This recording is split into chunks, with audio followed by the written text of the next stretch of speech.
Il faut que vous soyez les révolutionnaires qui vont transformer la vie et changer la société de fond en comble.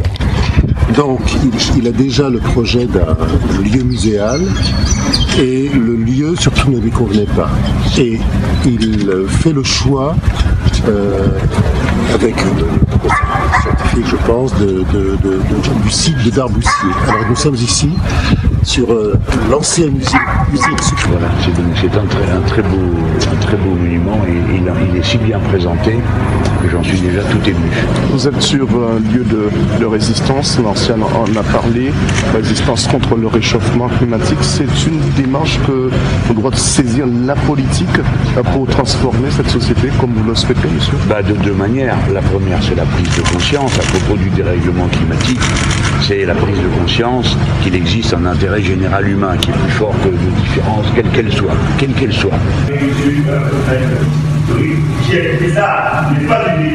On est vers ce qu'il croit être les Indes du nom de Notre-Dame de Wallis. Voilà. Et c'est du vierge royale qui appartient quasiment à la famille des rois catholiques. Et c'est une vierge noire, hein, comme beaucoup de vierges du sud de l'Europe. On remarque qu'il y a beaucoup de vierges, mais pas beaucoup de saints noirs. Et il semble que la couleur noire, qui semble préexister ces divinités, oui, avant même le christianisme, soit liée à la terre. Des déesses de la terre, christianisées dans le secrétisme. Je me suis dit, je vais aux Antilles, parce que je n'imaginais pas depuis Paris de dire, écoutez, braves gens, nous commençons une consultation, parce qu'il faudrait concerter, il y a des involtures. Donc voilà, ça fait que je viens, heureusement ça met en alerte des circuits locaux, mais des médias, et puis je remets ce document aux élus qui veulent bien me recevoir, comme vous le faites si gentiment aujourd'hui, et je leur demande leur avis. Prenez le temps qu'il faut, si vous voulez bien. Et en ce temps-là, évidemment, tout ce que vous mettrez à l'export ne sera pas dans l'autosuffisance alimentaire, et tous les produits que vous aurez mis sur le marché mondial tueront les agricultures vivrières dans tous les pays où ils arrivent. C'est ça la folie de ce monde. Mais le drame pour vous, c'est que vraiment, vous êtes passé d'un modèle d'exploitation à un autre, c'est toujours le même. C'est une des rares situations.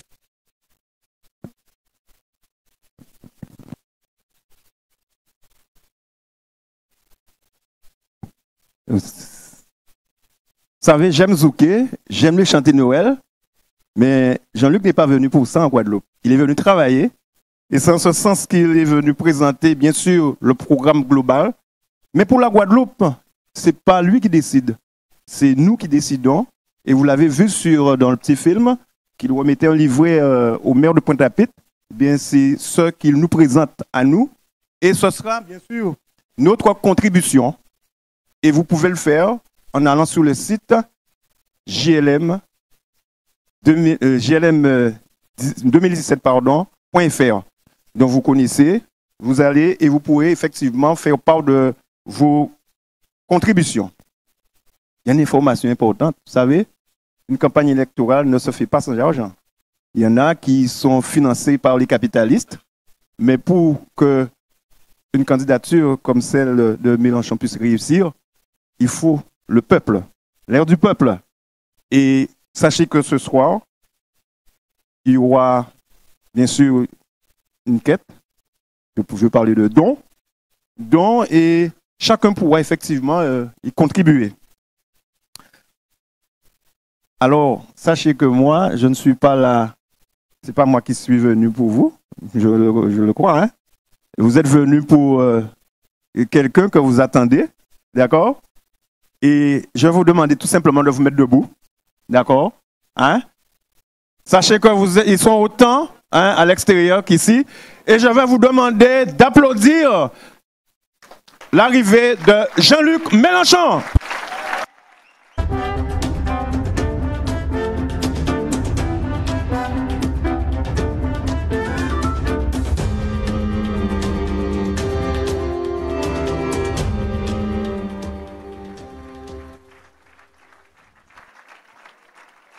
Vous allez, voilà, il est à l'écran ici, il a été dehors avant, vu le nombre de personnes qui ont accès. Merci de vous asseoir. Voilà. Cette fois-ci, on m'entend? Alors un bravo pour le technicien. Alors je voulais vous remercier d'être venus si nombreux, car je sais que pour venir jusqu'ici, il faut rouler. Et rouler en Guadeloupe, ce n'est pas le plus simple. Je mesure l'effort. Je mesure la volonté que signifie votre présence. Je ne pense pas que vous soyez venus si nombreux pour ma personne. Vous êtes venus nombreux pour faire une démonstration en faveur des idées que nous partageons et dont je suis à cette heure le porte-parole dans l'élection qui nous rassemble, l'élection présidentielle. On a un petit peu eu du retard parce que des problèmes techniques étaient à régler. Et maintenant, je vais m'exprimer devant vous. Mais avant cela, en me partageant entre la salle et ici, exercice dans lequel je vais bientôt être très performant, puisque ce sera la deuxième ou la troisième fois que je le fais. Mais avant cela, je voudrais que nous prenions tous ensemble le moment d'adresser à nos frères allemands la pensée fraternelle, de compassion et d'affection qui leur est due après le terrible massacre qui vient de se dérouler là-bas à Berlin. Et je vous propose, mesdames, messieurs, de vous lever pour ceux qui sont assis et de faire une petite minute de silence en rentrant en vous-même et en vous recueillant. À Berlin, un camion a fait ce qu'un autre camion avait fait auparavant à Nice.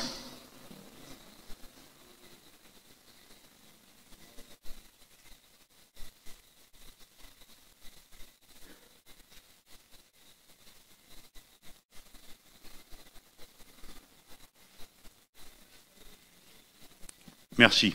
Je vous en prie, rasseyez-vous. Dans la même journée, on a tué un ambassadeur russe à Ankara. Nous sommes tous trop férus d'histoire pour ne pas redouter de telles circonstances. On voit comment, ici ou là, pourrait se nouer un enchaînement qui conduirait à une forme de guerre généralisée comme on l'a connue dans le passé. Je veux donc très solennellement vous dire que vous avez affaire à quelqu'un qui, par-dessus tout, ne s'alignera jamais dans aucun camp autre que celui de la lutte pour la paix.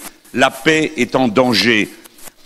La paix est en danger, nous devons être la force, nous tous qui nous rassemblons autour de ma candidature, qui défend cette idée que lorsqu'une situation est parvenue au paroxysme où l'on s'entretue pour essayer de la régler, comme s'entretuer ne le permet pas, mieux vaut que commence le moment de la diplomatie, de la négociation, par quoi tous les conflits doivent finir par s'arrêter. Notre intérêt par-dessus tout, c'est que revienne la paix en Syrie, en Irak et partout où ont été improvisées des guerres pour le pétrole et pour le gaz qui n'ont d'autre résultat que d'avoir créé un martyre généralisé des populations et des guerres sans fin.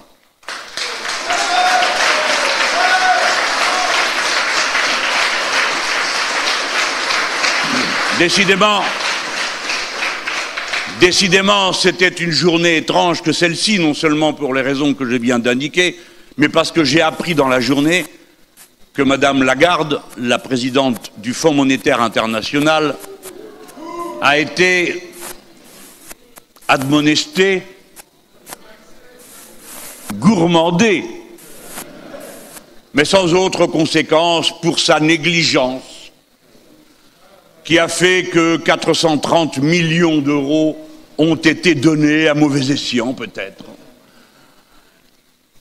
Et quand j'entendais ça, je me suis dit, c'est pas bon. C'est pas bon. Ce n'est pas seulement que ce soit heurtant, choquant, scandalisant, mais je pensais à toutes ces Françaises et à tous ces Français qui, en entendant un tel verdict, ragent et perdent confiance encore davantage dans les autorités qui les gouvernent et se disent que décidément il y a deux poids et deux mesures selon qu'on est puissant ou misérable, comme le disait la fable de La Fontaine. Oui, il y a deux poids et deux mesures, les Françaises et les Français ont raison de le penser. La caste qui mène le monde se sent en toutes circonstances impunissable, insaisissable et regardez comment chaque aspect de cette affaire est en scandale. 430 millions d'euros, vous n'avez même pas idée de ce que c'est, je vous connais. Et moi non plus, j'ai demandé qu'est-ce que c'est, qu'est-ce qu'on a pour 430 millions d'euros. 3 fois le budget des Restos du Cœur. Environ 200 millions de repas de Restos du Cœur. Voilà ce qu'était cette négligence. Et qui a décidé d'attribuer cette somme à un tribunal d'arbitrage? Eh bien, vous autres, si vous êtes comme cette caissière de Tourcoing qui avait commis une erreur de comptabilité de 85 centimes, vous perdez votre métier comme elle l'a perdu. Si vous dépassez le rouge qui vous est consenti et dans lequel vous tombez sur votre compte en banque, parfois fort tôt dans le mois, eh bien, vous serez puni jusqu'au dernier cent. Parce que c'est la loi et que la loi aussi sert les puissants. Mais regardez-y de plus près. Qu'est-ce que ce tribunal d'arbitrage? Eh bien, ce n'est pas un tribunal comme les autres. Ce n'est pas un tribunal d'ailleurs, c'est un lieu d'arbitrage. Le tribunal, lui, normalement, permet aux juges d'appliquer la loi au nom du peuple français. Que le peuple français s'en prenne à lui si les lois ne sont pas bonnes. Mais un tribunal d'arbitrage, non, non, non, c'est tout autre chose. On y met des gens qui sont consentis par l'une et l'autre partie pour estimer le conflit et pour rendre un arbitrage. L'arbitrage ne se rend pas en fonction des lois. Il se rend en fonction de toutes sortes de jurisprudence des affaires et des décisions des autres tribunaux d'arbitrage dans le monde. Cette composition baroque qui permettait autrefois aux grandes multinationales de régler leurs différends, puisqu'elles disaient « nous ne savons pas où aller faire juger notre différend, puisque nous sommes des multinationales et nous ne sommes donc d'aucun pays en particulier ». Eh bien, cette méthode, il est proposé de l'étendre et de permettre à n'importe quelle entreprise multinationale de faire un procès aux États qui, en ayant pris des lois, auraient pu ou pourraient nuire aux intérêts et aux profits attendus par ces multinationales. C'est trop compliqué, je vous résume. L'Australie a décidé une politique anti-tabac. Une énorme firme multinationale a dit « puisque vous avez voté cette loi, je ne pourrai pas vendre tant de millions de cigarettes alors que je l'avais prévu. » Ah, mais dit le gouvernement, c'est justement parce que vous aviez prévu de le faire que nous avons fait une loi pour l'en empêcher, car le tabac est mauvais pour la santé. Peut-être bien, dit la multinationale, mais nous, on avait prévu de faire des profits. Par conséquent, vous nous devez toutes les cigarettes qui n'ont pas été fumées. Et l'Australie a été condamnée. Et de même, une entreprise a exigé dans un tribunal de cette nature d'arbitrage contre l'État canadien, qui avait pris une loi interdisant l'usage d'un produit chimique dans l'essence qui, paraît-il, faisait vrombir vos véhicules comme jamais, mais qui avait 2 inconvénients. Le premier, c'était de détruire les moteurs, et le second, de faire passer dans l'air que vous respirez des particules spécialement cancérigènes. Eh bien, la multinationale a gagné, et le Canada a dû payer. Voilà ce que sont les tribunaux d'arbitrage.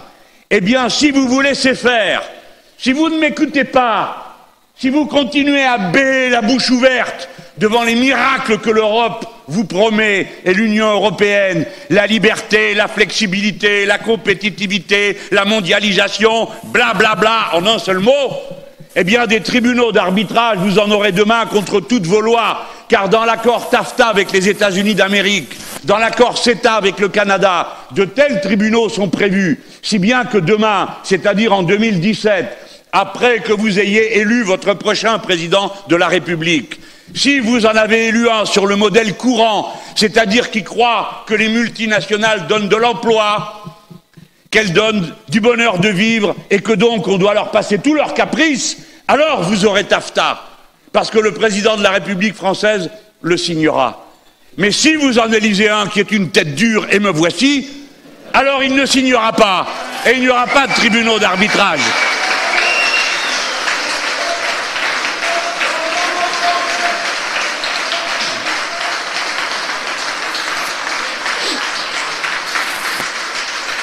Ce soir, quelques familles vont trouver bien amère cette situation qui auront vu Madame Lagarde passer entre les doigts de ce qu'il était moralement nécessaire de faire et qui se souviendront qu'auparavant, Cahuzac, qui prétendait que moi j'étais un homme seul, a été lui aussi condamné mais n'aura pas passé une seule soirée en prison.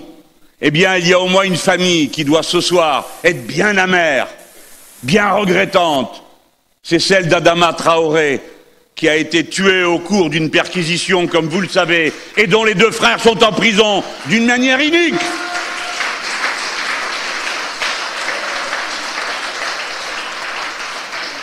Il faut maintenant que vous compreniez bien qu'il faut, comme on dit en Guadeloupe, déchouquer la profitation. Elle ne peut pas être la raison de vivre d'un peuple. C'est pourquoi j'ai dit, et je répète, que si je suis élu, je procéderai à une ample amnistie sociale, car il n'est pas juste d'avoir criminalisé l'action associative et l'action syndicale, comme cela a été le cas. Et il a eu tort, François Hollande. Il a eu tort de me promettre les yeux dans les yeux en juillet 2012 qu'il ferait cette amnistie sociale. Il a eu tort de me le dire puisqu'il ne comptait pas le faire. Il a eu tort de me dire dans l'escalier quand je lui ai dit « Tu me confirmes, François, que je peux le dire ?» Il m'a dit « Oui, oui, bien sûr, tu as raison, dis-le, ça va m'aider. » Après quoi, ils ont décidé qu'ils ne le feraient pas. Eh bien, c'est une énorme injustice, car ceux qui ont lutté pendant ces années, qui étaient celles de M. Sarkozy, puis ceux qui ont lutté pendant les années de M. Hollande, ont été durement punis, souvent d'une manière totalement disproportionnée. Il est temps qu'on remette les compteurs de la justice à zéro et que l'on permette de retourner la tête haute à ceux qui ont été humiliés par des condamnations qu'ils ne méritaient pas, alors que la société devrait leur dire merci. Alors, que suis-je venu faire ici? Campagne électorale. On me dit, vous venez séduire. Eh bien, si j'y parviens, tant mieux. Mais il est normal qu'une campagne électorale ait lieu et qu'on aille au-devant de ses concitoyens pour proposer ses idées. La politique n'est pas forcément une chose sale. Qu'est-ce que c'est que cette idée? Il paraît qu'il y a bien des gens qui défilent, eh bien, tant mieux. Réjouissons-nous de cela.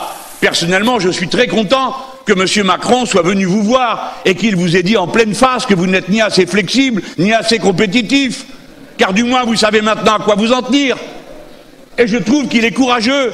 C'est ça, avoir ses idées, les défendre, essayer de convaincre. Voilà la racine de la démocratie. Ce n'est pas la démocratie, le consensus. Pas du tout. Quand on est tous d'accord, c'est qu'il y a un loup. Quelque chose qui n'est pas normal. Ouh, et depuis quand les Français tombent-ils tous d'accord sur quelque chose? Mais nous ne sommes pas déjà d'accord avec nous-mêmes. C'est une réalité. Eh bien donc, il y a des différences de point de vue, parce qu'il y a notamment des différences d'intérêts. Et tout ça se règle par le vote. Le vote ne change pas notre conviction. C'est une manière de prendre une décision. Voilà ce qu'est la démocratie.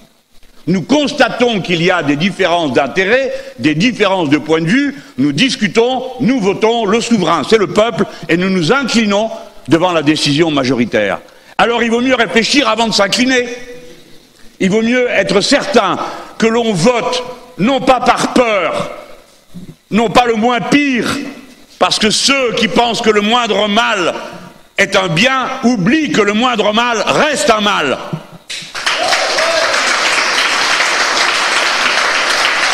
Alors, je suis venu parce que je suis candidat à une élection sur la base d'un programme qui a été élaboré notamment par un certain nombre d'entre vous pendant 6 ou 7 mois. Des milliers de contributions, de réunions de toutes sortes. Et voici le programme.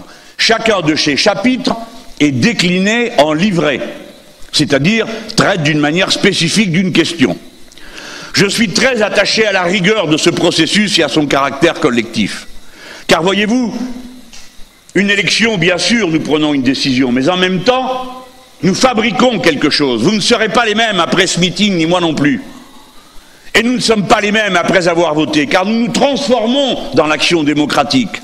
Nous apprenons, nous proposons, et ce qui est proposé, ce qui est consigné, fait alors partie d'un patrimoine culturel commun. Et s'il arrive que dans cette élection-ci, ce ne soit pas appliqué, eh bien, ça restera vrai pour la suivante. Autant de travail fait, d'intelligence, de connaissances combinées des uns avec les autres. Voilà le sens le plus profond d'une campagne électorale d'implication et pas seulement de communication, même si évidemment il y a de la communication dans une campagne. S'impliquer, c'est participer au processus de transformation des consciences. Voilà pourquoi les Insoumis ont commencé si tôt leur campagne. Et voilà pourquoi, si je peux me permettre de donner une consigne à cet instant, ce sera pour vous rappeler que notre tâche principale n'est pas de subjuguer, d'abasourdir ou de mettre en avant telle ou telle qualité qu'aurait votre candidat à titre personnel, mais de mettre en avant ce qui nous rassemble et qui va nous lier au moment de passer à l'acte. Parce que si nous gagnons, c'est ça qui va être appliqué. Et je vous préviens tout de suite qu'il va falloir s'y mettre tous, parce que ce qu'il y a de terrible avec un homme comme moi, c'est que je crois à ce que je dis. Alors, le livret Outre-mer est présenté en ligne. Vous pouvez donc chacun individuellement le consulter et y participer. Mais je n'imaginais pas que j'aille vous dire tout ça depuis Paris, fût-ce avec une vidéo. Voilà pourquoi je suis venu et je vous devais cette explication. Je ne ferai pas semblant de découvrir un endroit que je connais déjà par ailleurs et dont les principales thématiques, qui sont celles de la vie insulaire, me sont non seulement connues, mais me fascinent. Pourquoi ? Parce qu'une île n'est pas un territoire extrême, c'est une loupe. Elle montre en gros ce qui existe partout, mais elle le montre d'une manière vis-à-vis de laquelle on ne peut pas se défiler. Voyez-vous, si je vous parle à vous, comme je vais le faire dans un instant, d'autonomie alimentaire, la plupart d'entre vous comprennent immédiatement de quoi je parle. Parce qu'ils se disent, ben, nous sommes une île, donc est-ce que c'est jouable ? Mais vous le comprenez tout de suite, et donc vous êtes de plein pied dans la politique. Mais quand je vais expliquer l'autonomie alimentaire à la Corrèze ou à la Lozère, la question leur paraît bien lointaine. C'est comme si elle ne les concernait pas. Et pourtant, eux aussi devraient penser à leur propre destin comme s'ils étaient une île. Parce qu'alors ils comprendraient le sens profond de la politique de relocalisation, que ce soit de l'énergie, de l'agriculture ou de la production. Les îles sont des loupes. Qui plus est, le programme politique dont je suis le porteur renverse l'ordre des facteurs connus jusqu'à présent. Jusqu'à présent, vous êtes des régions ultra-périphériques. Eh bien, après tout, tout le monde a été à l'école, maintenant il y a quelques rudiments de la théorie de la relativité, n'est-ce pas? Je vais vous dire que ultra-périphérique, ça dépend beaucoup depuis où on l'examine. Personnellement, j'ai bien le sentiment qu'à Pointe-à-Pitre, ce qui est ultra-périphérique, c'est Vilnius en Lituanie. Et pourtant, elle n'est pas classée de cette manière. Vous me comprenez. Dans l'esprit des Européens, ce sont des régions ultra-périphériques.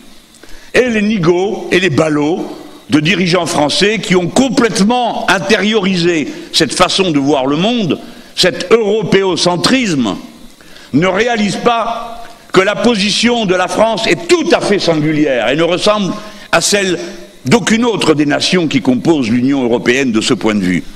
Nous ne sommes pas une nation occidentale.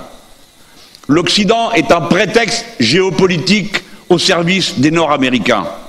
Nous sommes une nation universaliste parce que nous sommes présents devant les 5 continents de la Terre et que, comme vous le savez, l'une de nos plus longues frontières est avec le Brésil, ce qui fait de nous une nation particulière qui peut jouer un autre rôle que celui auquel nous sommes assignés. Et vous autres, des régions ultra-périphériques, vous êtes, dans ma façon de voir les choses, non pas ultra-périphériques, mais pilotes. Pilotes aux avant-postes. Je voudrais, dans la France que nous reconstruirons, que la Guadeloupe, la Martinique, les autres îles ici, mais également la Kanaki, si elle le souhaite, Nouvelle-Calédonie, Tahiti, mais aussi la Réunion, Mayotte, soient les avant-postes de la nation française, dans une vision où celle-ci changerait son système d'alliance en rompant avec les États-Unis d'Amérique au profit d'une coalition des peuples qui mettraient ensemble leurs moyens pour protéger leur souveraineté. Dès lors, ces avant-postes auraient à faire la démonstration d'une excellence technique et humaine qu'ils mettraient au service de toute une zone. Mes amis, J'entends ici comme ailleurs qu'on se plaint de l'immigration. Je n'ai qu'une chose à répondre à cette plainte. Faites en sorte que les gens puissent rester chez eux et vous verrez qu'ils n'auront pas envie de partir. Et pour qu'ils puissent rester chez eux, il faut qu'ils puissent en avoir les moyens.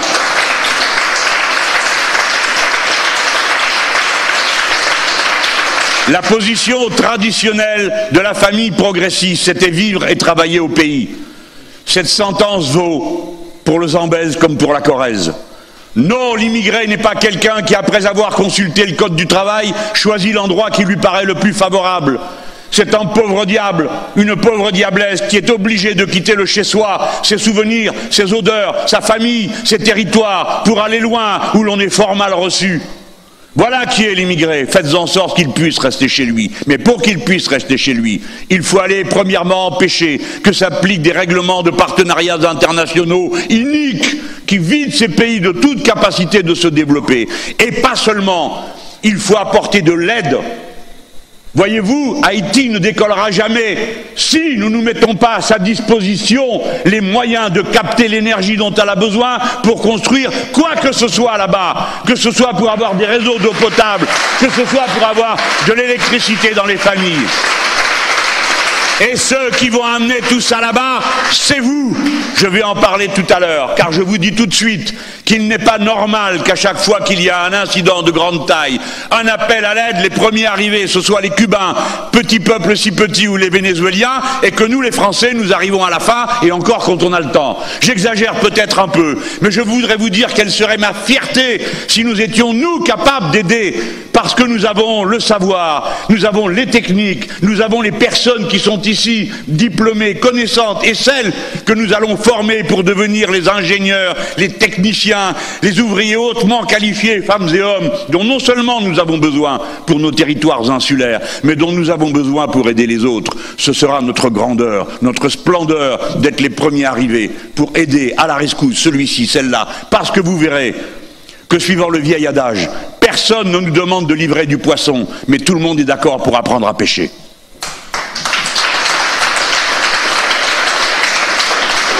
Je vais rentrer dans la salle parce que sinon les gens vont se trouver bien frustrés en se disant « Eh bien si j'avais su, je serais resté dehors ».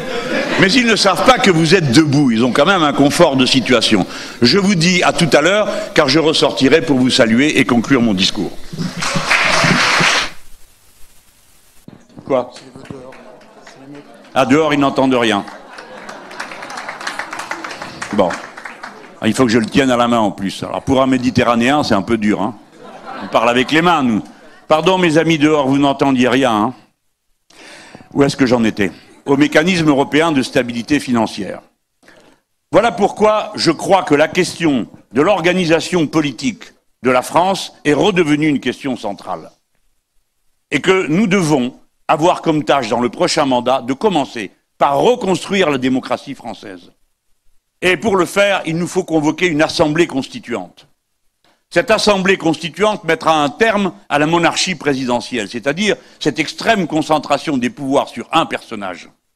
En sorte que, quel que soit le personnage, et avec le risque que l'on tombe sur un ou plusieurs imbéciles successifs, en sorte que ce personnage, par exemple, peut déclencher une guerre sans que le Parlement ait à en connaître. Car nous n'avons jamais voté au Parlement français notre entrée en guerre en Irak. Pour ne parler que de cela. Et évidemment, il faut rendre des comptes 3 mois après. Mais vous êtes tous ici assez conscients du fait que 3 mois après être entré en guerre, ce n'est plus la même situation qu'avant d'avoir commencé.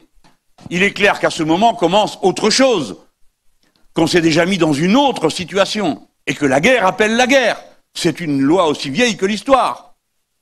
La paix est toujours fragile, mais faire la guerre et la continuer est à la portée de n'importe qui. Ce sont des pouvoirs excessifs, et nous avons besoin que notre peuple s'ébroue, se rassemble, se redéfinisse. Et quelle meilleure manière de le faire que d'aller faire une constitution dans laquelle on note quels sont les droits, les principes que l'on se reconnaît les uns aux autres. La France a besoin de ce brassage. La Constitution de 1958 a été changée 22 fois. L'avis du peuple français n'a été pris que 2 fois, je crois, sur le total. Personnellement, étant parlementaire, j'en ai vu passer des réformes constitutionnelles à la cadence d'1 par an. Donc on ne vienne pas me dire que le texte dont nous disposons est d'une telle stabilité qu'on ne peut pas y toucher. On dit « Ah oui, mais ça donne la stabilité gouvernementale ». Pardon, nous avons un ministre des Finances par an. Je ne vois pas où est la stabilité dans cette affaire. La seule stabilité que je vois, c'est que le président de la République, évidemment, ne bouge pas et le Premier ministre saute quand la tension est trop forte. C'est tout. Donc, nous avons besoin de cette Constitution. Vous voyez le paradoxe dans lequel je vais me trouver, et dans un instant, il faudra que je l'étende à ce que j'ai à dire pour ici. C'est que si je propose de faire une constituante et d'abolir la monarchie présidentielle, ce n'est pas à moi de vous dire ce qu'il doit y avoir dans la Constitution. Car sinon, je me réinstalle dans le rôle du monarque et je ne veux pas le faire. Je ne veux pas le faire pas simplement par modestie, j'ai mon idée des institutions qui me conviendraient et qui me paraissent bonnes pour notre pays. Mais je ne suis pas d'accord pour qu'on recommence quelque chose qui consisterait à octroyer une constitution au peuple français. Il doit s'en mêler, il doit s'en occuper, il doit se disputer à son sujet, parce que ce sont des questions complexes que nous avons à traiter. Est-ce que nous voulons un régime présidentiel? Est-ce que nous voulons un régime parlementaire? Est-ce que nous le voulons entre les deux? Quel est le sort particulier des territoires et des collectivités insulaires? Jusqu'où doit aller l'auto-administration de ces territoires? Et ainsi de suite. Ce sont des questions qui, de ce point de vue, vous concernent à double titre. C'est la raison pour laquelle, après avoir entendu ce que j'ai entendu, à la fois à la Martinique et un peu ici, je crois que, aussi, pour les territoires insulaires, ce serait une bonne occasion de faire le point sur leur organisation, ce dont ils sont contents ou ne sont plus contents, de faire un bilan, parce que vous avez voté déjà sur le sujet. Était-ce la bonne décision? Y en avait-il une autre à prendre? Pourquoi n'y aurait-il pas, à l'occasion de cette constituante et en même temps, un congrès populaire du type de celui que Claude Lise avait imaginé et qui rassemblait non seulement tous les élus, mais comme nous le ferions pour une constituante au niveau national, nous pourrions avoir des députés spécialement élus pour cela, parce qu'il y a des points de vue différents, et peut-être même des citoyens tirés au sort, qui participeraient à cette assemblée constituante, comme ils participeraient à un congrès populaire ici. Je crois que nous avons besoin de cela, parce que quand la Constitution de 58 a été adoptée, nous étions un peuple rural, la population urbaine était encore minoritaire. Entre-temps, nous sommes devenus un peuple urbain, nous sommes devenus un peuple dont le niveau d'éducation a fait un bond considérable en dépit de tous ceux qui passent leur temps à pleurnicher et à dénigrer l'école publique. Ce n'est pas vrai. Le niveau de culture et d'éducation du peuple français s'est considérablement élevé. Ensuite, nous sommes beaucoup métissés, et ce métissage a connu toutes sortes de blessures, parce que d'aucuns se sont employés à essayer de trier les gens d'après leur religion et parfois d'après leur couleur de peau. Peut-être qu'en nous donnant ensemble des droits, en nous les reconnaissant, en faisant cette nouvelle constitution, eh bien nous nous unifierons dans cette chose si spéciale qui fait de nous des Français. Il ne faut pas qu'il y ait d'ambiguïté sur ce sujet. Il y a à intervalles réguliers des discussions sur l'identité française. Elle est nécessairement faite d'une longue histoire complexe, venue de toutes sortes de contextes et de territoires et de cultures. Mais voyez-vous, ce n'est pas la couleur de peau qui fait le français. Toutes les couleurs sont là. Ce n'est pas la religion. Toutes les religions sont là. Alors certains pensent que c'est une manière de vivre. J'attends qu'on me dise laquelle. J'ai dit une fois, l'intégration s'est parfaitement réussie, tout le monde mange du couscous. C'est une plaisanterie qui est moyennement appréciée dans certains milieux, mais qui me permet de dire ce qui est, en particulier pour la France métropolitaine, son extrême implication avec les pays du Maghreb et les populations qui s'y trouvent. Et il est quand même incroyable que l'on maudisse les voisins avec lesquels on a des enfants et des petits-enfants, des tatas et des tontons, tandis qu'on bénit la présence de Lituaniens ou d'Estoniens dont personne n'a jamais vu le premier élément.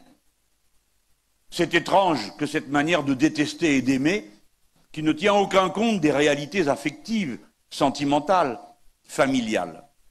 Donc je crois qu'on a besoin de se rebrasser, et puis aussi parce qu'on mettra les grandes décisions qu'il faut mettre dans une constitution qui n'y étaient pas dans le passé parce que la question ne se posait pas.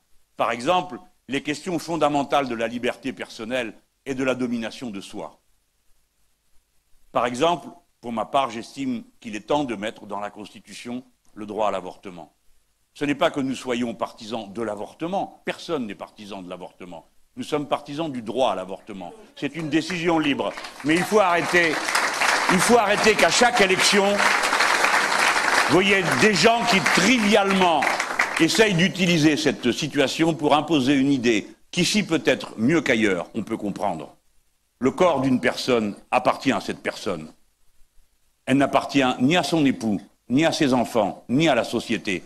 De la même manière que ceux qui se sont révoltés parce qu'ils avaient été mis en situation d'esclavage proclamaient que leur corps leur appartenait, qu'il n'était pas un bien. Je pense qu'il faut y penser, et sur cette base, réfléchir aux autres droits fondamentaux de la personne humaine. Je réclame pour moi-même, et je ne dois pas être le seul dans cette salle, femmes et hommes qui y ont pensé partagent peut-être ce sentiment. L'idée qu'on doit être maître de soi jusqu'au bout, et en particulier que l'on a droit de mourir dans la dignité et au suicide assisté. Tout le monde ne le pense pas. C'est une affaire de conviction intime. Et je respecte ceux qui pensent que, tout en étant pour le droit à l'avortement, ils ne se l'appliqueront jamais. De la même manière, je sollicite que ceux qui ne sont pas partisans de cette solution permettent néanmoins que ceux qui la souhaitent puissent l'assumer. Ce sont des libertés fondamentales de la personne, car si l'humanisme a un sens, si le progressisme a un sens, c'est d'abord la loi générale, sans cesse touchant à des domaines nouveaux, de la recherche de la souveraineté sur soi, sur le groupe, de l'émancipation, c'est-à-dire enlever du latin mancipium, c'est la main du père qui avait tout pouvoir sur sa femme et ses enfants, pouvoir de vie et de mort. Et jusqu'à ce que les garçons atteignent l'âge adulte, ils étaient sous le mancipium. Être émancipé, c'est ex-mancipium, sortir de l'autorité de quelqu'un d'autre qui décide de votre vie à votre place. Tel est le sens de l'émancipation. Au bout du bout, si nous menons les luttes sociales, c'est pour ne plus être sous le mancipium de celui qui possède le moyen de nous donner une paye ou pas. C'est parce que nous ne voulons plus être sous le mancipium de nos préjugés. L'émancipation n'est pas seulement une tâche collective, c'est aussi une tâche individuelle. Être en lutte contre ses propres préjugés, de manière à avoir la conscience la plus libre, c'est-à-dire animée du doute qui permet de trancher ensuite dans la relativité d'une décision. Voilà comment la philosophie la plus abstraite a à voir avec la vie la plus concrète et avec une constitution. J'achève en vous disant, pour passer à la partie suivante de mon exposé, que dans cette constitution, nous devrons aussi inscrire un droit totalement nouveau, une obligation, que dis-je, totalement nouvelle. C'est la règle verte. La règle verte signifie la chose suivante. Les Français, qui en ont les moyens parce qu'ils sont une nation puissante, financièrement, très développée intellectuellement et quant aux qualifications professionnelles, la France doit s'astreindre, dorénavant, à ne plus jamais prendre plus à la nature que ce qu'elle peut reconstituer. Tel est le sens de la règle verte.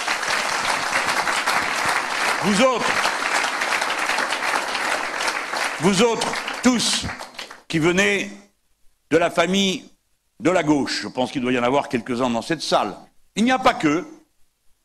Vous savez, aujourd'hui, tout le monde se cherche. Des fois, on dit la gauche, qu'est-ce que ça veut dire? François Hollande? Et ça n'a pas l'air de convaincre. Les mots ont été utilisés, galvaudés, piétinés, si bien que ça devient difficile de s'expliquer, pas ici, entre nous, mais dans combien d'endroits, quand vous arrivez et que vous dites la gauche, les gens disent « Ah non, j'ai assez vu ».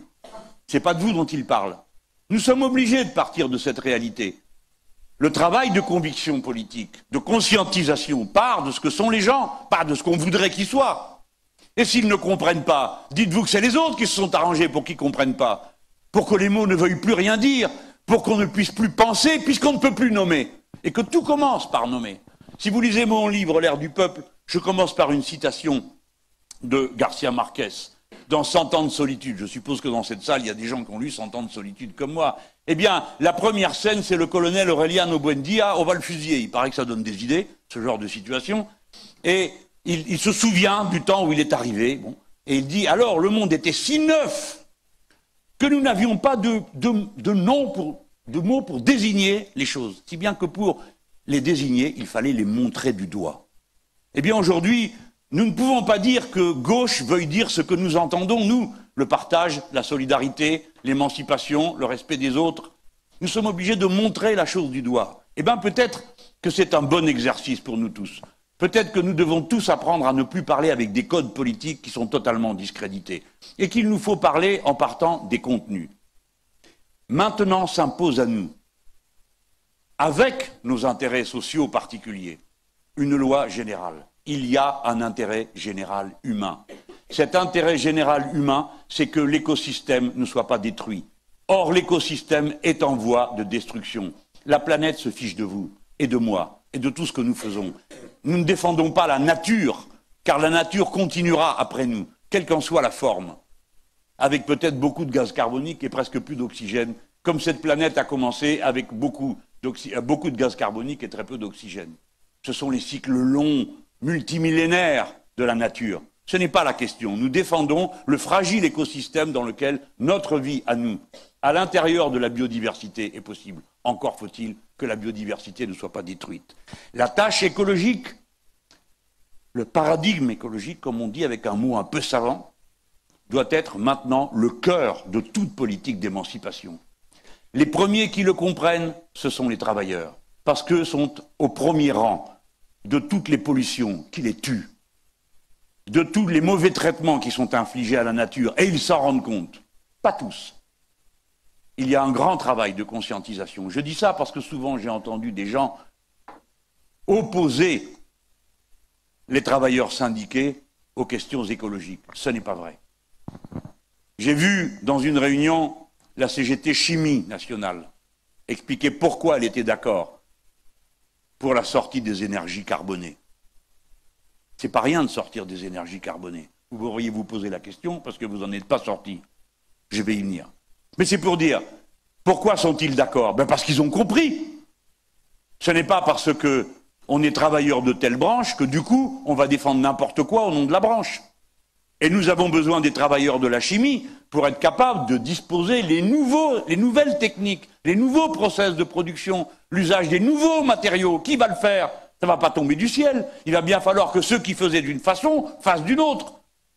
Et ils y sont prêts à se former, prêts à se développer. Bon, vous avez compris la règle générale. Elle est extraordinaire. Elle refonde notre conception du monde. S'il n'y a qu'un seul écosystème compatible avec la vie humaine, alors nous sommes tous semblables. On est d'accord? Mais pendant 2 siècles, on nous a dit le contraire. On a même tenu des jugements. La controverse de Valladolid, pour décider que, certes, les Indiens avaient une âme, mais pas les Africains et les Noirs.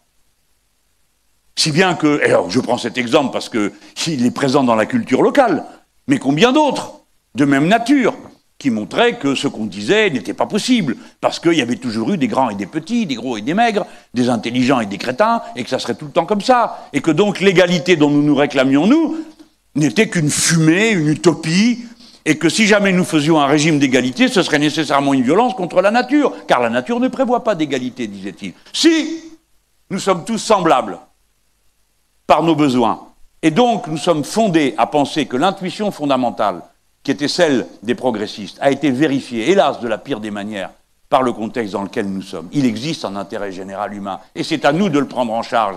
Parce que ceux qui profitent, la petite caste, l'oligarchie, elle, n'est pas capable de prendre en charge l'intérêt général humain. Elle y est hostile, ce n'est pas son problème. Elle ne pense qu'au temps court, celui de la circulation la plus en plus rapide de l'argent, qui provoque les profits les plus en plus grands.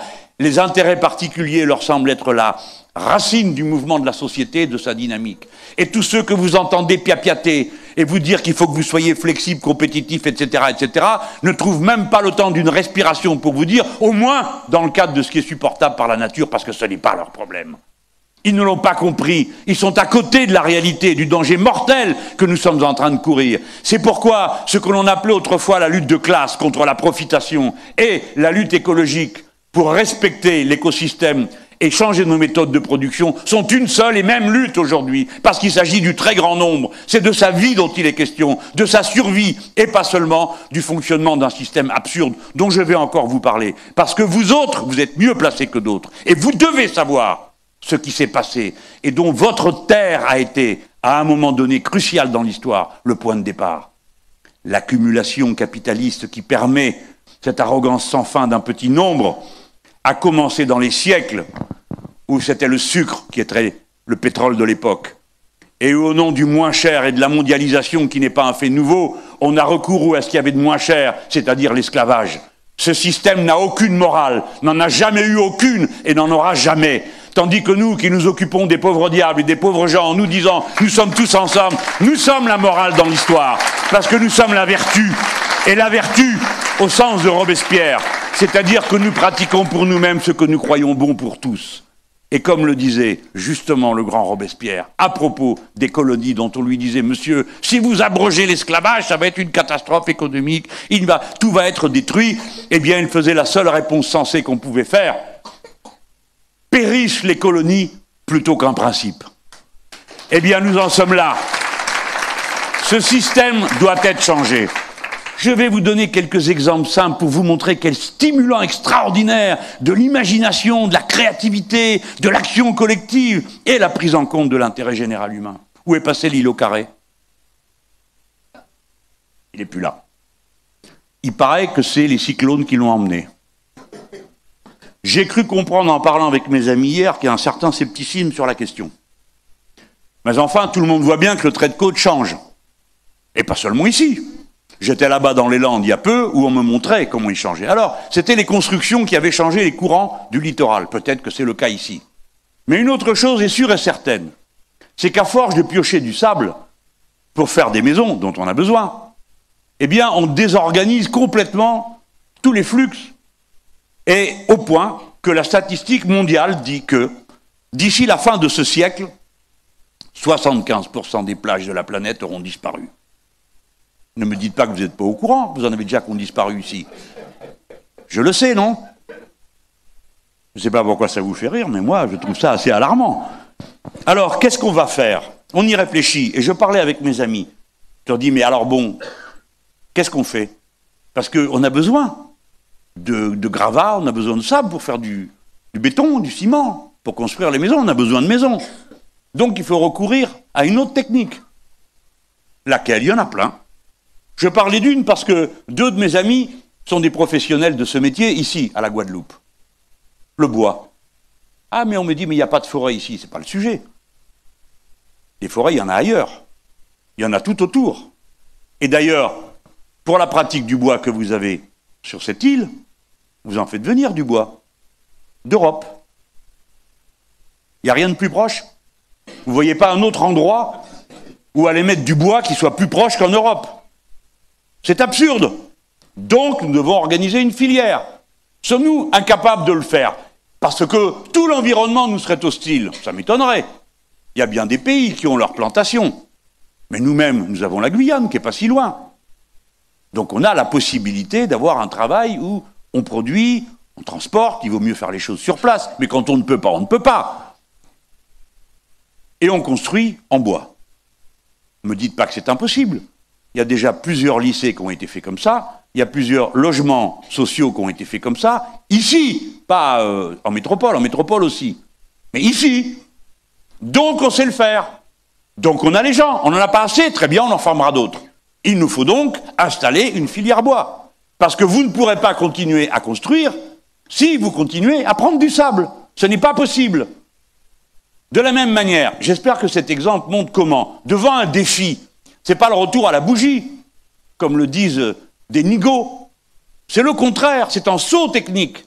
Car les bois qu'on utilise dans des lieux comme ceux-ci, où il y a une forte humidité, et bien d'autres tracas, il faut les traiter. Et donc il y a tout un savoir qui tourne autour de ça. Mais pendant des décennies, on a fait des maisons avec des toits en bardeaux, non, sauf erreur. Avant de mettre de la tôle, que tout le monde a dénoncé comme étant malsaine pour la vie des gens qui vivent dessous. Donc, c'est une affaire de technique. Et cette technique créera des dizaines d'emplois. Pas des emplois qu'on va aller chercher je ne sais où, ici. Et ces techniques-là ne permettent pas la délocalisation. Et je puis vous dire qu'en métropole, j'ai eu l'occasion personnellement, comme ministre de l'enseignement professionnel, d'observer des entreprises qui fabriquaient des maisons en bois. D'un bout à l'autre, avec le confort super moderne. Et vous savez quoi? Elles sont plus résistantes au feu que les maisons en béton. Donc, encore une fois, il s'agit de vaincre des préjugés et à chaque fois de déployer de l'intelligence, du savoir-faire, de la technique. Demandez aux 300 personnes au moins qui travaillent dans la filière bois actuelle de la Guadeloupe comment on s'y prend. Et vous verrez, si vous n'avez pas la possibilité de créer 300, 400, 500, peut-être 1000 emplois de plus ici, sur ce terrain-là, à faire des belles choses. Du neuf, de la technique, de la science. Il n'y a que les ballots qui expliquent comme ils n'ont pas leurs gosses qui sont dedans. qu'on apprend, il faut reconnaître l'intelligence de la main. Ils ne se rendent pas compte combien leurs propos sont offensants. Il n'y a pas de main sans cervelle. Et celui qui n'a pas de cervelle au bout de la main, il ne fait rien avec sa main.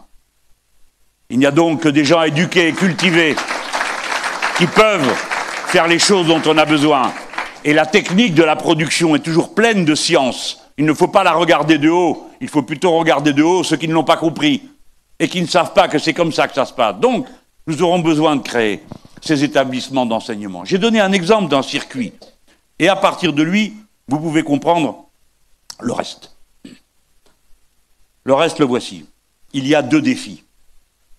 Partout, toutes les collectivités humaines doivent parvenir à relocaliser leur production d'énergie. Et on doit sortir du nucléaire, ça ne vous concerne pas ici, mais quand même, nous sommes dans une situation extrêmement tendue en métropole. J'espère qu'il n'y en a pas un parmi vous qui croit que le nucléaire nous permet une énergie pas chère.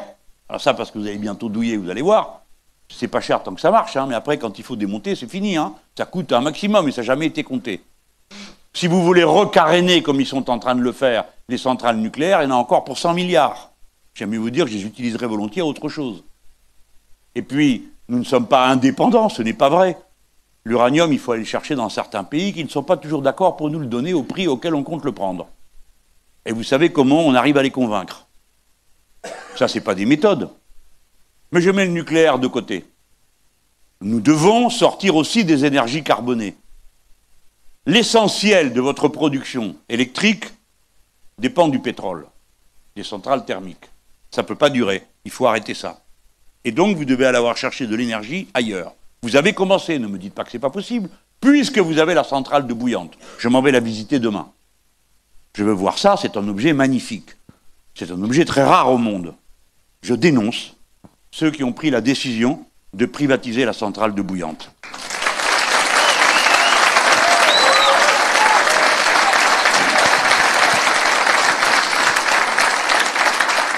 Le moment venu, je regarderai tout ça de plus près, pour savoir si on sait quand même le faire sans celle-ci. Mais regardez ce que moi, j'aurais proposé de faire. La géothermie, et celle-ci est la plus facile d'une certaine manière, il s'agit d'un volcan, est une des sources d'énergie les plus faciles à capter pour nous. Sur le territoire, il y a la géothermie de surface, l'eau qui n'est pas loin de la surface, puis la géothermie très profonde.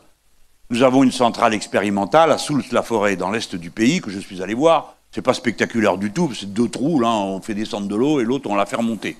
Et au passage, elle se réchauffe. Mais ce sont des techniques extrêmement complexes sur le plan technique. Il y faut des aciers spéciaux, il y faut des ingénieurs, femmes et hommes, qui connaissent un peu la géologie, même beaucoup, il vaut mieux. Et il y a toute une organisation à faire. Ensuite, ils montent une quantité de chaleur telle qu'on n'arrive pas à la disperser entièrement par la production électrique. Si bien qu'autour, on construit des serres et autres instruments pour produire à contre-saison des fruits qu'on ne sait pas produire dans l'est du pays. Bon. Dans l'est du pays, on n'a rien fait, alors comme ça le problème est réglé. Mais les Allemands, qui sont un peu moins nunuches que nous, ont construit de l'autre côté, eux, toute une série de centrales de cette nature. Donc voilà pourquoi Bouillante est si importante. Mais regardez, réfléchissez bien, c'est ce que j'ai dit tout à l'heure. Si nous voulons aider, est-ce qu'aider, c'est une activité humaine fondamentale. Et j'ai dit tout à l'heure, si vous voulez pas, si vous pensez que vous n'êtes pas en état d'accueillir des populations immigrées de la région, même si vous savez tous de quel enfer ils viennent et pourquoi ils fuient, et que si vous aviez la même situation, vous fuiriez comme eux, et vous connaîtriez le même drame, eh bien la solution, c'est de faire en sorte qu'ils puissent rester chez eux. Si vous avez la technique, vous autres, c'est vous qu'on enverra là-bas. Et je dirais, je pourrais aller en Haïti comme président de la République française et leur dire, voilà, nous allons vous aider. Nous allons ici construire 2 centrales, s'il le faut, géothermiques, et vous aurez l'énergie qui va vous permettre de produire et de pouvoir rester chez vous et de pouvoir avoir des circuits d'eau potable. Ah, de l'eau, bon, pas si on vient de la Guadeloupe, hein, parce que là, il y a un problème. Alors, je passe d'un sujet à l'autre. Mais faites réfléchir un peu. Ici à la Guadeloupe, si vous m'élisez, ou bien on aidera la mairie de Pointe-à-Pitre, ou bien on créera d'autorités, avec l'aide des collectivités locales, bien sûr, si elles le souhaitent, une régie publique de l'eau. Parce que vous vous êtes fait ratisser, tondre, peler, biner, bêcher, gratter, piller pendant 50 ans, grâce à des compagnies privées qui, comme vous le savez, étant privées, coûtent moins cher, sont flexibles, compétitives, la mondialisation, blablabla. Bla bla bla. Et maintenant que les voilà arrivés à 50 ans, que l'eau fuit de tous les côtés, que le 70% part dans la nature, ce qui est une honte et une irresponsabilité totale, eh bien, ils vont s'en aller. Parce qu'ils n'ont pas l'intention de prendre sur leurs sous de quoi reconstruire tout ça. Il faut tout reconstruire. Et il faut pour ça une régie publique de l'eau. Ce qui nous amène à réfléchir profondément au thème. L'eau est un bien commun. On peut priver de ce qu'on veut, qui on veut, mais pas d'eau. Vous ne pouvez pas. Quand vous êtes à 10% de manque d'eau, dans votre corps qui en est composé à 95%, à 1%, vous commencez à délirer, ça vous en rendez pas forcément compte. À 5, ça va vraiment très mal. Et à 10, vous êtes mort. Vous ne pouvez pas vous passer d'eau. Ceux qui privent d'eau les gens ont une attitude qui doit être qualifiée. C'est une attitude criminelle. Voilà comment ça s'appelle. Ceux qui coupent l'eau.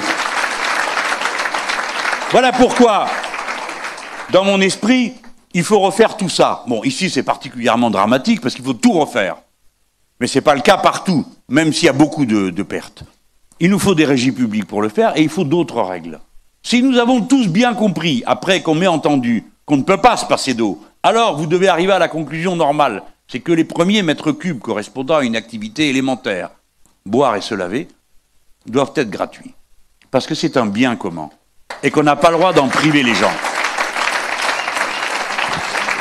Quelqu'un m'a dit, je parlais de la misère qui se cache, parce que comme vous le savez, j'ai mis aux avant-postes de mes discours la question de la pauvreté.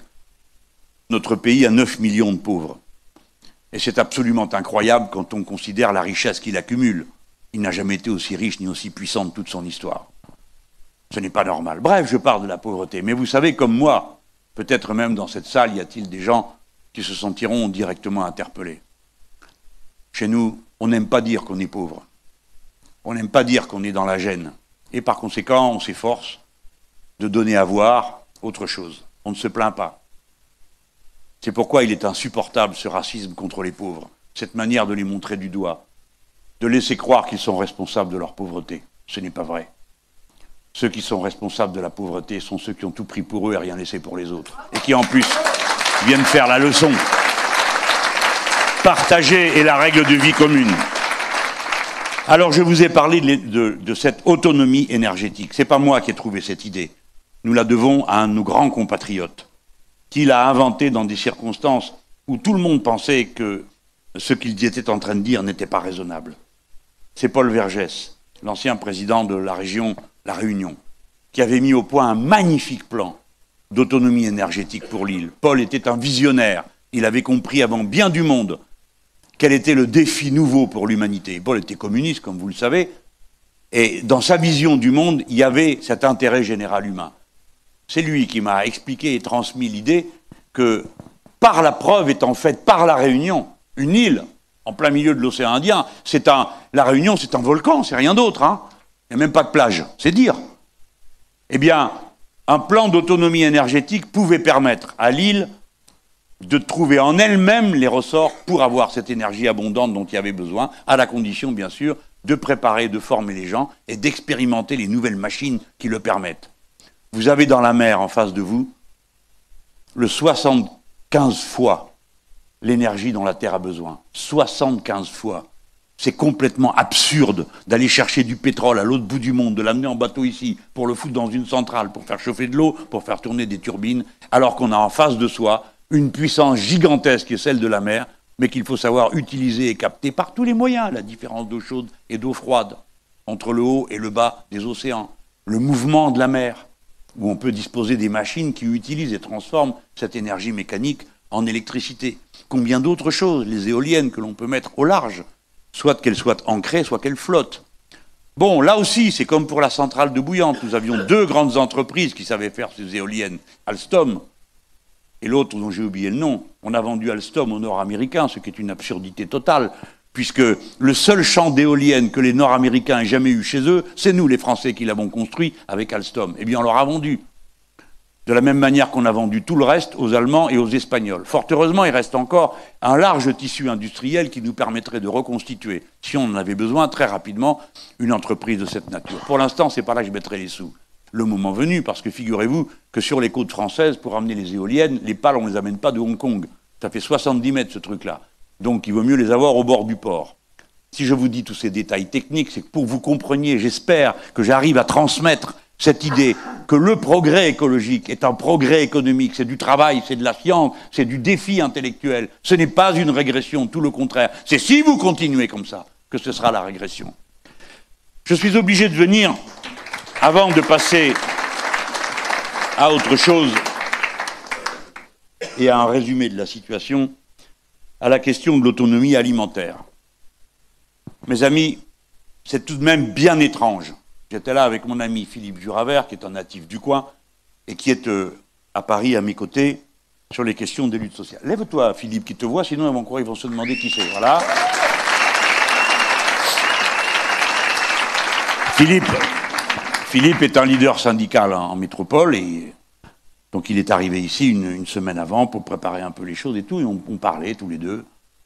Bon, des petites choses, quoi. On ne fait pas que des choses sérieuses tout le temps. On va au restaurant, on s'assoit, je lui dis je ne suis pas venu ici pour manger des spaghettis bolognaises. Ah, quand même, quoi. Non? Oui. Moi, j'en ai marre de ce monde. Vous montez dans l'avion, vous descendez, vous êtes au même endroit. Il y a les mêmes magasins, les mêmes marques, les mêmes routes, les mêmes habits, la même bouffe, partout. Qu'est-ce qui s'est passé? On est devenus des fourmis. Nous faisons toujours, tout le temps, la même chose partout. Mais même les fourmis, elles font des choses différentes.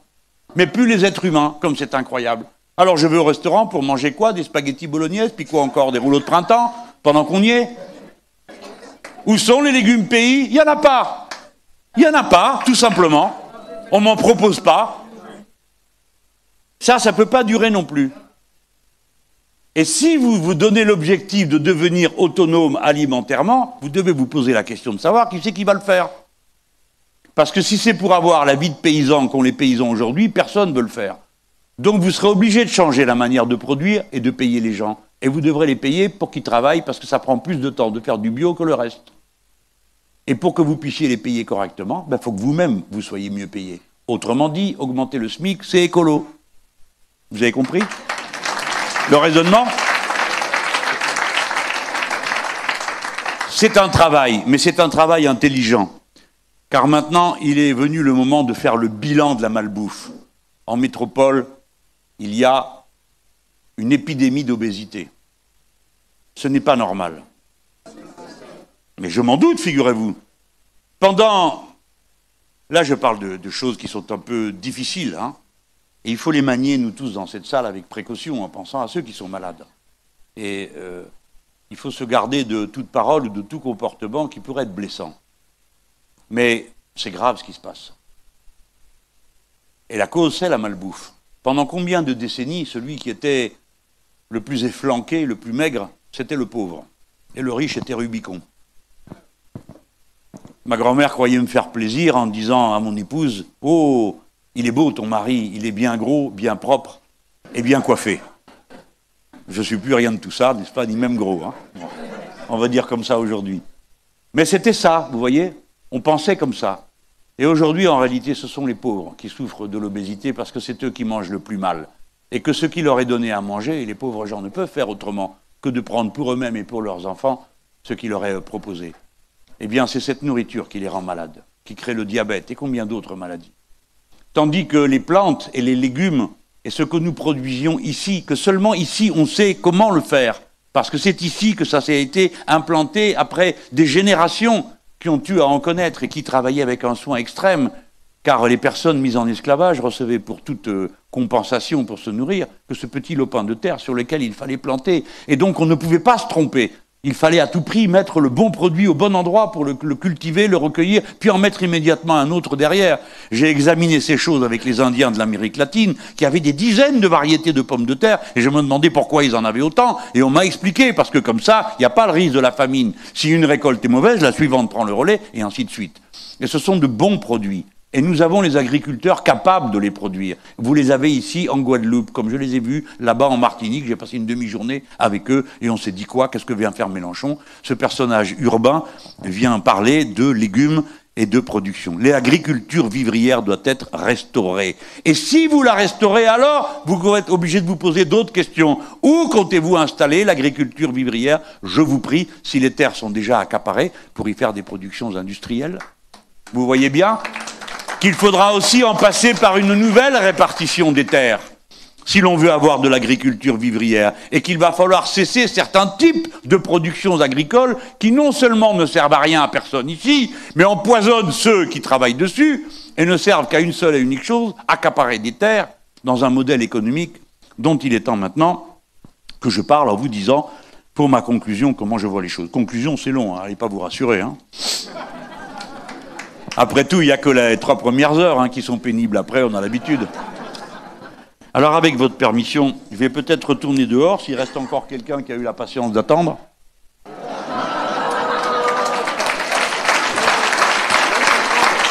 Je reviens. Hein.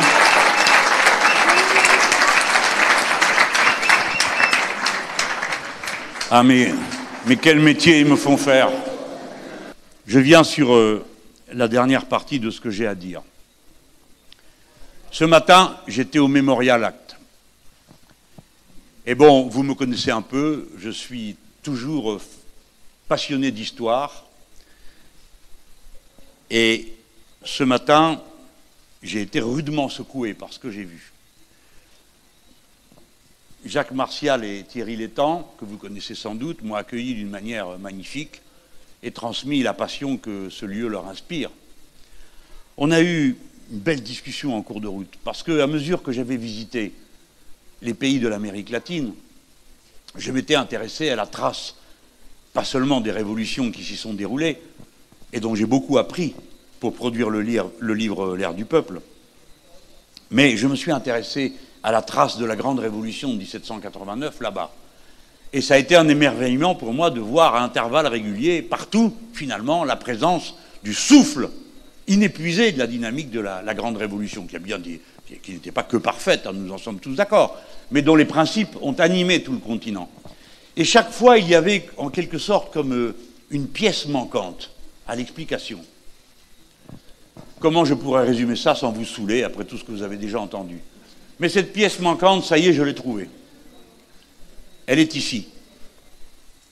J'avais lu un très beau livre de Nicolas Ray, qui s'appelait « Quand la Révolution était noire ». La pièce manquante, c'est que lorsque Victor Hugues arrive en Guadeloupe, ça ne s'invente pas de s'appeler Victor Hugues, hein. Il est envoyé par la Révolution, il a installé, c'est assez spécial comme mentalité, mais il a installé, pour ceux qui ont lu le bouquin « Le siècle des Lumières » d'Alejandro Carpentier, vous le savez, il avait installé la guillotine devant. Comme ça crée une ambiance de travail, à l'avance du bateau. Et bon, on révolutionne ici tout et tout le monde. Et voilà que tout d'un coup, le peuple qui était ici, qui portait en lui quelque chose, ça ne lui a pas été inculqué. C'est ça que dit le mémorial qui me paraît le plus fort. C'est que jamais les personnes mises en esclavage n'ont accepté leur esclavage. Et dans leur refus, quand bien même était-il impuissant à le manifester, quoique souvent il l'ait fait par des émeutes, des luttes, des révolutions, ou la fuite, la création de villages autonomes. Et même quand ils ne le pouvaient pas, qu'ils étaient soumis par tant de violence, dans leur cœur battait tout le temps l'esprit de la liberté, si bien que quand arrive la parole révolutionnaire des droits de l'homme, c'est sur nos terres qu'elle est imprimée et qu'elle va aller, apprise par cœur, en Amérique latine. Et ici se lèvent des troupes qui, à peine libérées, forment une flotte et décident d'aller attaquer les autres pays.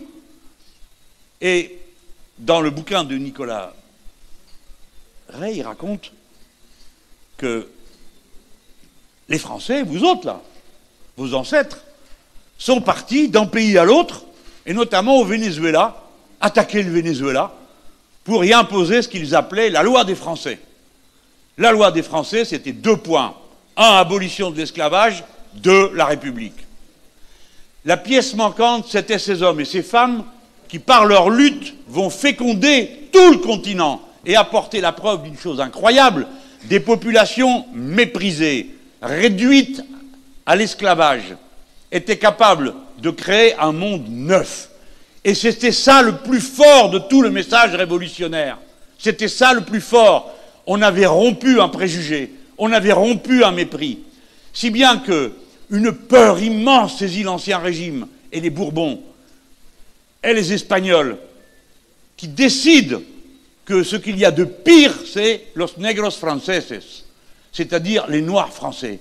Il suffit qu'une seule personne, un seul Noir, ait touché une terre de France, interdit d'aller où que ce soit. Il était contaminé. En effet, la liberté est contagieuse. Et vraiment, j'ai été heureux de voir ça, et je rentrais en moi-même, je parlais avec mes 2 hôtes, et tous les 2 sont de grands esprits. Et en cours de route, je me dis, mais c'est incroyable. L'actuel système a mis ses pieds, le colonialisme, les esclavagistes ont mis leurs pieds comme dans une pantoufle dans le nouveau modèle économique. Parce qu'au fond, c'est le même. C'est-à-dire transformer ces terres en des lieux de production pour de l'export, avec une orientation, moins cher. Et le moins cher de moins cher, c'est l'esclavage. Ils sont donc prêts à tout, ce que j'ai dit tout à l'heure. Mais revenons maintenant à la situation d'aujourd'hui. On voit comment c'est le même modèle économique d'accumulation, la même immoralité, le même fil conducteur, moins cher, pas cher. Vous serez de moins en moins payé. Et sans cesse, on vous parle de la mondialisation comme si c'était une nouveauté. Mais le commerce triangulaire, c'est une forme extrême de la mondialisation, n'est-il pas? Eh bien, c'est ça qui continue. Ce n'est pas la mondialisation, le fait nouveau. Le fait nouveau, c'est la globalisation du capital. Et donc la nécessité de le rompre. Comment voyons-nous ça sous nos yeux? Vous avez 2 modèles qui se confrontent dans la prochaine élection. Vous pouvez accepter celui qui est proposé par l'Union européenne, qui consiste à dire les marchandises, comme l'a dit le président de la République, il a dit c'est l'offre qui crée la demande. Produisez à moins cher possible et vous arrivez à le vendre. J'ai toujours ironisé sur le sujet en disant mais voyons, c'est très simple, produisez des frigidaires très peu chers, vous les vendrez au Lapon. Non. Il est vraisemblable qu'ils chercheraient plutôt à acheter des chauffages. Essayez de vendre un appareil de chauffage en plein Sahara, vous aurez un grand succès. C'est absurde, vous le comprenez, mais ça a un résultat, produire n'importe quoi, n'importe comment, pourvu que ce soit pas cher. C'est cette politique et celle de l'Union européenne. Parce qu'elle impose à ses partenaires le libre-échange. Mes amis, ce n'est pas un préjugé idéologique que j'exprime devant vous, c'est une réalité inscrite dans le traité. L'Union européenne pratique la libre circulation des marchandises, pas des personnes, des marchandises, en son sein et avec le reste du monde. L'Union européenne est d'une brutalité totale avec ses partenaires dans le monde. C'est l'Union européenne qui a signé un accord dans des conditions absolument inacceptables de menaces et de rapports de force, qui a quasiment détruit la communauté andine des nations, en obligeant pays après pays à signer un accord avec elle et en imposant au suivant que si par hasard il ne signe pas, alors les marchandises du premier viendraient en Europe et pas celles du second. C'est comme ça qu'on a obtenu la signature de toutes sortes de pays alentours. Et c'est comme ça qu'on impose à l'Afrique de supprimer partout les droits de douane au motif qu'on ferait des libres affaires, c'est-à-dire que nous déversons nos surplus de toutes sortes sur l'Afrique, tuant l'économie locale, tuant l'agriculture locale, mettant des masses humaines immenses en mouvement qui de la campagne vont à la ville et de la ville à l'exil. Et qu'ensuite, quand ces pauvres gens ont pris tous les risques en mer, eh bien on les accueille, comme vous le savez, à condition qu'ils puissent être encore accueillis s'ils ne sont pas morts en route. Est-ce que vous ne trouvez pas que ce monde ressemble furieusement à celui du passé? Voilà le modèle. Chaque fois que vous verrez venir ici quelqu'un qui pétaradant va vous expliquer qu'il n'y a rien au-dessus de la compétitivité et de la flexibilité, pensez à la misère qu'une telle doctrine répand autour d'elle. Et dites-vous que vous ne ferez jamais rien sur vos îles si vous acceptez ce modèle-là. Vous devez m'aider à le faire rejeter, non seulement en métropole, mais ici, et partout.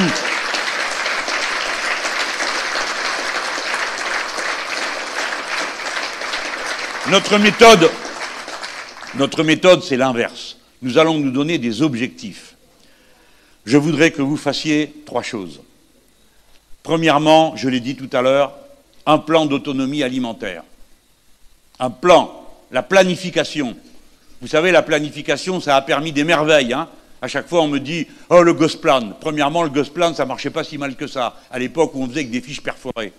Mais bien sûr, il y manquait bien des choses qui ont fait qu'il s'est effondré. Mais on planifiait en France, et le général de Gaulle, c'était pas un bolchevique de guerre. Hein. Bon. On planifiait, il appelait ça l'ardente obligation. Les entreprises ont besoin de visibilité pour faire de l'investissement. Celles qui font de l'investissement, pourquoi ils s'en fichent les autres, qu'il n'y ait pas de plan? Parce que ce n'est pas leur problème. L'économie financière, elle n'a pas besoin d'horizon. Son horizon, c'est la seconde. C'est la nanoseconde pour faire des transactions financières. Ce n'est pas des machines qu'on achète, ce n'est pas des gens qu'on embauche, ce n'est pas des gens qu'on forme. Ça, c'est du temps long. Et le temps long, c'est celui de la planification. Voilà pourquoi il faut planifier. Donc, on planifiera pour arriver dans un délai qu'on fixera à l'autonomie alimentaire. Qu'on ne me dise pas que ce n'est pas possible, nous l'avons fait en Europe. En moins de 20 ans, l'Europe est devenue autonome alimentairement, rompant avec des siècles d'insécurité alimentaire. Donc, on sait le faire. On saura le faire ici. Et deuxièmement, je lui dis, deuxième objectif, l'autonomie énergétique. Parce que tout ça, ça veut dire des milliers d'emplois, de gens qui travaillent et qui donc ont des salaires parce qu'ils se partagent raisonnablement la richesse produite, en empêchant que les uns la ramassent toute et que les autres n'aient rien. Et vous savez tous que c'est la première revendication et la première solution à la plupart de nos problèmes, aux problèmes de la violence, aux problèmes de l'insécurité, aux problèmes de la dignité et du respect de soi-même.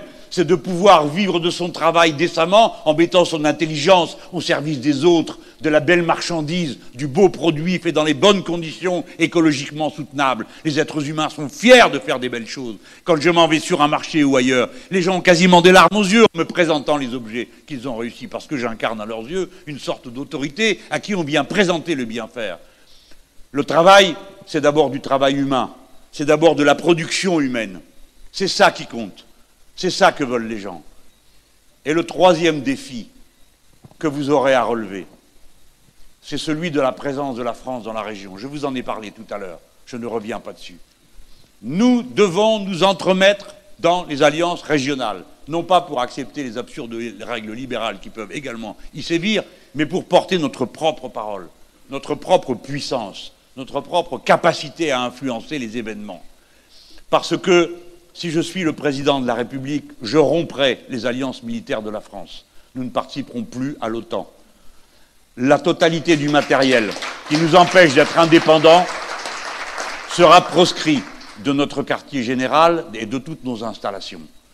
Et par conséquent, il faudra nouer avec les peuples d'autres accords, en particulier avec les peuples émergents et en particulier avec les BRIC. Le monde dans lequel nous entrons est en train de devenir dangereux, je vous l'ai dit tout à l'heure. On m'accuse de voir les choses trop simplement en désignant les États-Unis d'Amérique comme responsables de l'essentiel du chaos qui court le monde. J'admets que parfois, dans la manière de dire, il faut faire bref. Ça n'est pas toujours très délicat. Mais ce qui compte, c'est le fond. Il est vrai que c'est la première puissance militaire du monde, ne vous y trompez pas. Elle concentre 50% du budget militaire de la planète, avec ses alliés 80%. Elle a des bases sur les 5 continents. Elle en a 700 et 500 000 hommes sous les drapeaux. C'est une puissance militaire considérable, extrêmement agressive, partout dans le monde. Le dire, c'est évidemment aspirer à un autre ordre du monde. Moi, je ne veux plus de ces G20, ces G8 et G je ne sais quoi, qui décident à quelques-uns parce qu'ils sont les plus riches pour tout le reste des peuples. Nous avons une instance, alors elle est cahoutante, elle ne marche pas toujours comme on voudrait, mais c'est l'ONU, et on peut dire qu'on a transpiré des ronds de chapeau pour arriver à avoir l'ONU. Il y a d'abord eu la Société des Nations, maintenant il y a l'ONU. On peut améliorer tout ça. On peut avoir des interventions, à condition qu'elles soient loyales, que l'ONU ne serve pas de prétexte à des opérations aussi lamentables que celle qui a été menée à la première guerre d'Irak, et l'ONU avait dit que ce n'était pas une guerre légitime, ou à ce qui s'est passé en Libye, sans aucune espèce d'autorisation de l'ONU. Mais on avait pris prétexte de délibération. Je vous rappelle toutes ces choses, parce que quand le monde devient dangereux, chacun d'entre nous doit essayer de le comprendre, de défricher au milieu du fouillis des informations, de la manipulation, de la propagande, car la première victime du guerre, c'est toujours la même, c'est la vérité. En ce moment, déferlent des flots de haine anti-russe, parce que ce serait progressivement votre ennemi qu'on essaye de vous montrer du doigt. Je redis solennellement, je ne suis ni pro-russe, ni pro-ceci, ni pro-cela, je suis pour la paix et l'indépendance de la France. Et par conséquent, les Russes sont nos partenaires, pas nos ennemis. Ah, je vois que vous avez un peu de mal. Je vous supplie de m'écouter, d'aller vérifier, de sous-peser les causes, les effets, de regarder qui fait quoi, parce qu'il n'y a pas meilleure manière d'entraîner les gens dans des guerres dont ils ne veulent pas que de les convaincre qu'il y a une abomination à vaincre. Déjà, la dernière fois, tout le monde est parti, la fleur au fusil, vaincre M. Saddam Hussein et ses armes de destruction massive qui n'existaient pas. Et ainsi de suite. Ne perdez pas de vue qu'il faut toujours défricher, et peut-être même ma propre parole. Bon. Alors, maintenant, comme j'ai les feuilles à la main, ça je l'ai déjà dit, ça m'a bien plu de vous dire qu'il fallait déchouquer la profitation. Je crois que vous avez compris ce qui nous attend tous. Moi j'aime bien terminer avec une belle pensée, si possible pas la mienne. Alors j'ai choisi Aimé Césaire parce que ça me plaît vraiment beaucoup. Je vous le propose, bon il est de Martinique, mais il a tout le monde. Hein. C'est pas vrai? Mes amis, par définition, le génie est universel. Il appartient à tout le monde. Hein. C'est comme si vous disiez que Goethe est allemand. Il y en a un qui a essayé de me dire ça sur un plateau. Vous n'avez pas regardé cette histoire? Ah, c'était drôle, le maire, une brute. Je lui dis, il me dit la culture française. Je lève un sourcil. Bon, j'ai le droit quand même. Et il me fait, oui monsieur, parce que ça existe, la culture française. Je dis, oui, par exemple, pour le faire enrager. Hein. Je lui dis, oui, par exemple, Kant et Averroès. Alors, comme il est quand même cultivé, il me dit, mais non monsieur, Kant c'est la culture allemande et Averroès c'est la culture musulmane. Oh, je me suis dit, celui-là, à la fin, avec lui, la pénicilline c'est une spécialité irlandaise. Eh bien non. Le génie est universel, il appartient à tous les êtres humains, et peu importe la langue dans laquelle il parle. Et des fois, on ne la comprend même pas, on la comprend partout. Si vous vous amusez à dire que Mozart est autrichien, vous allez être franchement ridicule. Parce que personnellement, je pense que Mozart est guadeloupéen, ou jurassien, comme je le suis moi-même par adoption. C'est donc parti pour Aimé Césaire. Et ça sera la fin de ce que j'ai à vous dire. J'en ai deux pour vous. Voilà ce que dit Césaire. J'ai toujours un espoir. Parce qu'à moi, ils me disent « Et vous croyez que vous allez y arriver ?» Mais ce n'est pas le sujet, mes pauvres amis. Est-ce que je crois qu'on va y arriver? Je sais qu'il faut essayer. Et après, à chaque jour suffit sa peine. J'ai toujours un espoir parce que je crois en l'homme. C'est peut-être stupide, dit Aimé Césaire, mais la voie de l'homme est d'accomplir l'humanité et de prendre conscience de soi-même. Et il dit même, c'est quand on va au bout de soi qu'on trouve les autres. Et après, il demande, c'est quoi une vie d'homme? C'est le combat de l'ombre et de la lumière. C'est une lutte entre l'espoir et le désespoir, qui est toujours en chacun d'entre nous, entre la lucidité et la ferveur. Je suis du côté de l'espérance, mais d'une espérance conquise, lucide, hors de toute naïveté. Et c'est à elle, mes chers compatriotes, que je vous appelle. Merci.